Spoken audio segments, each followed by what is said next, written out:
Australia tried to remove it, but 50 years later, it's still standing.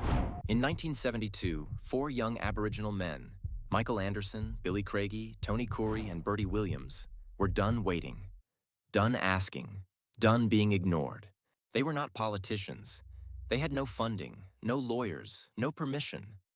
But they had the weight of 200 years of silence and the fire of generations who had watched their land stolen, their rights denied, and their voices erased.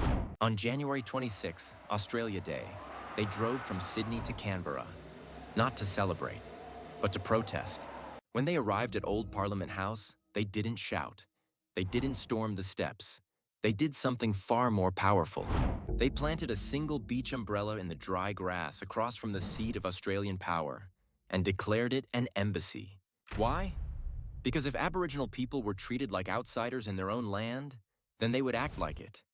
They would establish diplomatic grounds for a nation that was never ceded.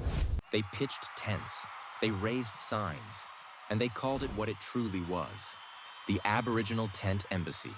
The government tried to tear it down, again and again, but it kept coming back. Because it wasn't just a protest. It was a message to a country that still refuses to listen. We are still here. We never left. The Tent Embassy still stands to this day, the longest ongoing Indigenous protest in the world. Ignored in textbooks, omitted in classrooms, but never forgotten by those who lived it.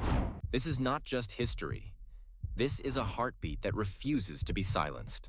The Aboriginal Tent Embassy still stands, the longest Indigenous protest in the world, and the one they rarely teach in school. Do like and follow for more Silence Timeline.